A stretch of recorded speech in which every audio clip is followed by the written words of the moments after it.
Baik, sekarang kita akan masuk ke materi yang keenam dari semester ini mengenai kognitif yang diambil dari buku Matlin edisi 9, ada yang edisi 8, eee, tentang memori strategis dan metacognition. Bab ini merupakan bab yang berkaitan dengan 3 materi sebelumnya, yaitu short term memory, lalu long term memory, dan juga, atensi sebelumnya. Bagian yang akan kita bahas ada 2 secara garis besar. Yang pertama adalah memori strategis, yaitu bagaimana kita menggunakan strategi-strategi untuk meningkatkan daya ingat kita terhadap suatu hal, yaitu berkaitan tentang review dulu, bagaimana proses memori itu terjadi. Yang kedua, strategis, emphasize pada practice. Lalu ada yang namanya mnemonic using imagery, ada mnemonic using organization, dan in depth kita akan mempelajari tentang prospective memory. Materi yang kedua adalah tentang metacognition. Apa itu metacognition? Kita akan bahas di bagian yang ketiga nanti. Yang pertama adalah tentang factors that influence people meta memory accuracy. Jadi faktor-faktor yang akan mempengaruhi tentang meta memory dan akurasi, lalu individual differences, materi yang sangat menarik tentang ADHD atau attention deficit hyperactivity disorder and meta memory, lalu meta memory about factors affecting memory accuracy, tentang meta memory, lalu meta memory and regulation of study strategies, lalu meta memory and the likelihood of remembering a specific target. Yang terakhir adalah kita akan belajar tentang meta komprehensif. Kita akan masuk ke bagian yang pertama, yaitu meta strategis. Kita akan review beberapa materi tentang memori karena ini akan berkaitan tentang strategi apa yang akan digunakan untuk memperkuat memori kita.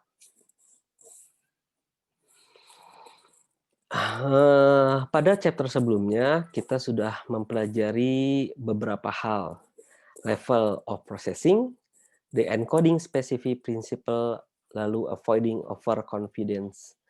Nah, memory strategies pada intinya adalah mental activities perform that can help to improve your encoding dan retrieval. Pada pertemuan sebelumnya di chapter 5, Anda sudah mengetahui pada proses long term memory ada 2 hal yang paling penting, yaitu encoding dan retrieval. Ketika kita mengencoding sebuah informasi atau mengencode, maka kita penting untuk mengetahui bagaimana encoding itu berlangsung. Nah, lalu ketika kita sudah melakukan encoding, maka proses selanjutnya adalah retrieval, yaitu memanggil kembali informasi yang ada di dalam memori kita, terutama long term memory. Level of processing adalah bagian yang penting, yaitu berkaitan dengan 3 hal yang perlu digunakan untuk mengembangkan strategi mengingat yang efektif.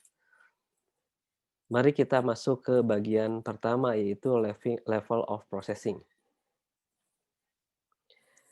Berdasarkan penelitian dari Craig, Longhart, dan S. Gate Gromham tahun 2005, lalu Rodiger tahun 2008, kita dapat merecall informasi lebih akurat jika proses yang dilakukan ketika mengingatnya dilakukan dengan deep level of processing. Artinya, ketika kita melakukan deep level of processing, maka kita akan lebih baik untuk merecall hal-hal tersebut dibandingkan dengan shallow level, atau hanya melakukan sedikit saja atau sangat di permukaan ketika kita mengingat. Ada 2 faktor yang sebenarnya yang terlibat dalam proses ini, yang pertama adalah elaboration, yang kedua adalah distinctiveness. Hanya saja tambahan yang paling penting selain 2 faktor ini adalah self-reference effect. Kita tahu bahwa elaboration adalah proses di mana ketika kita mempelajari hal yang baru, maka kita mengkaitkan dengan informasi-informasi yang kita miliki sebelumnya. Sebagai contoh, ketika kita seorang anak psikologi mempelajari tentang, teori kepribadian dari seseorang, misalnya dari Freud, maka kita akan elaborasi pengetahuan tentang kepribadian tersebut dengan informasi-informasi yang sebelumnya. Ini akan lebih baik dibandingkan kita hanya melakukan rehearsal atau pengulangan-pengulangan. Misalnya ketika kita memahami id, ego, superego, maka Anda melakukan, "Oh, id itu adalah dorongan yang, bersifat naluriah," gitu.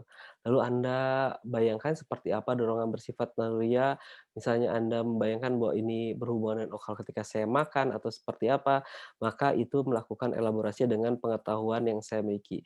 Sedangkan ketika rehearsal, maka Anda hanya mengulang mengulang definisi apa itu id. Distinctiveness adalah ketika kita melakukan level of processing, ketika melakukan encoding, adalah melihat perbedaan-perbedaan dari informasi yang kita miliki. Sebagai contoh ketika kita mengingat sebuah nama, misalnya ada orang yang namanya Siti, nah, lalu Anda mengingat, oh Siti itu wanita yang menggunakan jilbab. Maka ketika Anda masuk ke dalam kelas, oh banyak sekali Siti dan banyak menggunakan jilbab. Maka proses encoding itu akan tidak akurat.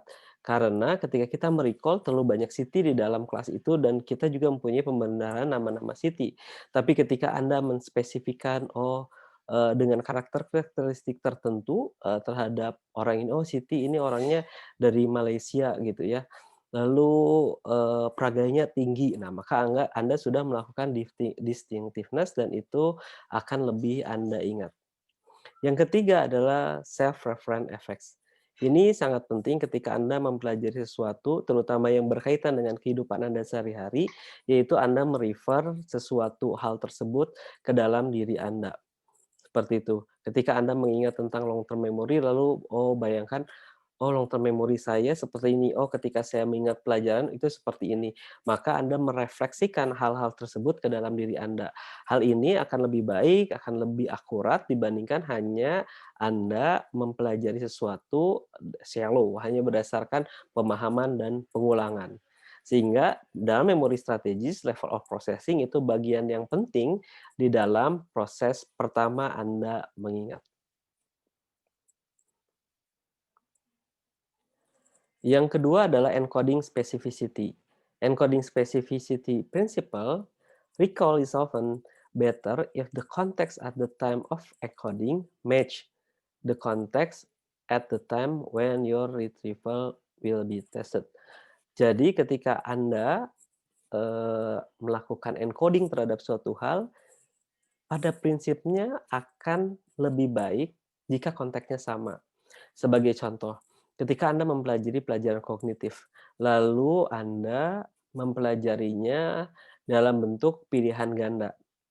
Suatu ketika ujiannya bukan pilihan ganda, tetapi esai. Maka informasi yang sudah Anda hafalkan pada saat mempelajari dalam bentuk pilihan ganda itu akan lebih sulit untuk Anda recall dibandingkan Anda sejak awal sudah mempelajari pilihan ganda. Begitu juga ketika Anda mempelajarinya dalam bentuk esai, lalu diberikan pilihan ganda itu juga akan menyulitkan. Sehingga akan lebih enak ketika Anda melakukan encoding itu sesuai dengan hal-hal yang berkaitan ketika nantinya akan Anda ulangi. Seperti Anda belajar SBMPTN. Ketika Anda belajar SBMPTN, ketika informasi yang disajikan itu sama persis dengan apa yang Anda pelajari ketika di dalam buku-buku latihan, maka itu akan lebih mudah untuk Anda, keluarkan, ingat kembali dibandingkan itu berbeda sama sekali.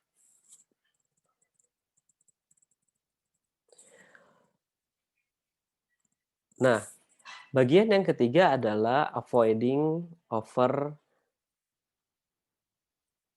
confidence, gitu ya.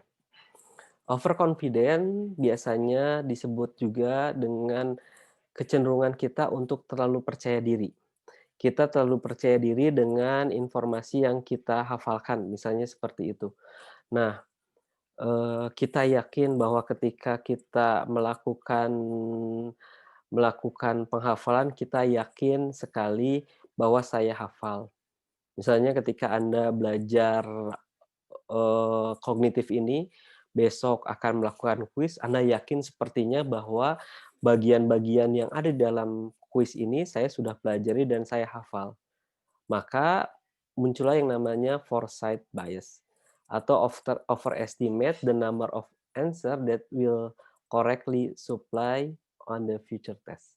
Nah, hal ini ketika Anda terlalu percaya diri, maka hasil yang didapatkan cenderung tidak baik.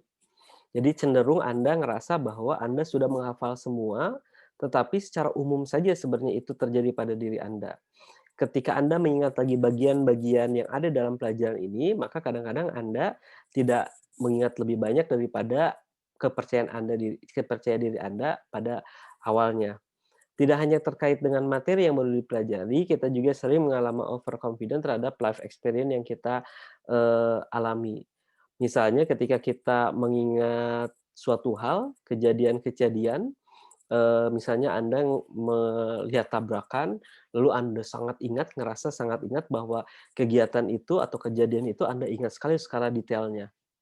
Tapi ketika pada kemudian hari Anda ditanya, maka Anda mulai kehilangan detail informasi. Anda mulai nggak yakin, misalnya apakah kejadian itu melibatkan hanya motor atau mobil, motornya berwarna apa, kejadiannya pada jam berapa, kejadiannya siapa yang salah, itu mungkin Anda jadi lupa, berapa korbannya mungkin itu masih ingat oleh Anda karena biasanya itu lebih diingat identitas, tapi ketika ditanya apakah lukanya parah atau seperti apa secara detail, maka Anda mulai mengalami informasi error. Jadi hal tersebut di dalam ingatan Anda menjadi error karena Anda merasa bahwa diri Anda hafal terhadap segala sesuatu yang terjadi pada kejadian tersebut. Atau, eee pada sebelumnya Anda belajar juga tentang testimony of eyewitness, juga seperti itu terjadinya, seperti yang tadi saya jelaskan. Nah, dalam memori strategis yang kedua setelah review kita mempelajari tentang, strategis emphasizing practice, gitu ya. Apa sih bagian ini? Dalam memori strategis ada beberapa hal yang penting Anda pahami, bahwa untuk meningkatkan kapasitas, informasi yang Anda ingat, maka ada yang namanya total time hypothesis. Beberapa penelitian awal menyatakan bahwa banyaknya informasi yang Anda, miliki ketika mempelajari suatu hal sangat bergantung pada total waktu yang Anda curahkan untuk belajar. Penelitian ini dilakukan oleh Baddeley dan, Roettiger tahun 2018. Hanya saja ternyata hal tersebut tidak benar pada penelitian-penelitian selanjutnya. Jadi bukan bergantung pada number of hours spent studying, bukan bergantung pada waktu lamanya Anda belajar, tetapi lebih pada kualitas dari Anda belajar. Karena ketika Anda belajar lalu hanya mengulang-ulang itu tidak lebih baik dibandingkan tadi level of processing ketika Anda menghafal. Lalu yang kedua adalah retrieval practice effect gitu ya. Sebenarnya ketika Anda melakukan retrieval, itu sesuatu yang sulit memang. Tetapi ketika Anda berhasil, maka itu akan meningkatkan proses belajar Anda. Jadi, ketika Anda belajar, lalu Anda berlatih misal dengan soal-soal, itu akan lebih baik dibandingkan Anda hanya mengingat-ingat saja, hanya merehearsal saja. Jadi kalau Anda latihan, ada latihan soal ketika misalnya dulu saya analogi ketika SBMPTN, lalu Anda sukses terhadap hal tersebut, maka proses belajar Anda, informasi yang Anda ingat akan lebih banyak dibandingkan hanya mengulang-ulang saja. Lalu distributed practice effect. Ada 2 proses belajar ketika Anda menghadapi ujian biasanya. Yang pertama adalah space learning, yang kedua mass learning. Space learning artinya ketika Anda belajar, itu akan, dibagi-bagi. Jadi hari ini hanya 3 bagian dari materi, dari 10 bagian, berikutnya 4 bagian, lalu diulang lagi yang 3 bagiannya, berikutnya lagi, eee, 3 bagian lagi, tapi 3 bagian sebelumnya dipelajari, terus Anda mempelajari secara Anda dipisah-pisah, gitu ya. Dibandingkan dalam waktu 2 jam yang sama, Anda melakukan hal itu semuanya dalam satu waktu. Kalau yang tadi kita pisah misalnya 30 menit 30 menit 30 menit 30 menit jadi 2 jam, yang kedua Anda lakukan 2 jam secara keseluruhan. Maka space learning itu lebih baik dibandingkan Anda melakukan mass learning, gitu ya. Lalu ada, kesulitan gitu, karena hal ini ketika dibagi-bagi maka ini akan lebih memudahkan Anda ketika belajar, seperti itu. Nah, The testing effect, bilang bahwa atau penelitian dilakukan mengenai testing effect, taking a test is actually an excellent way to boost, your long term recall for academic material. Jadi, mengapa ya terjadi? Anda lihat grafik ini lalu Anda bisa jawab mengapa ini terjadi, tentang testing effect. Anda lihat bahwa pada 5 menit Anda belajar, proses yang dilakukan adalah study gitu ya. Study lalu percent of ADIA unit recall. Berapa banyak informasi yang Anda ingat. Ini 80%. Sedangkan pada Anda melakukan study dan tes, maka ini hanya 75%.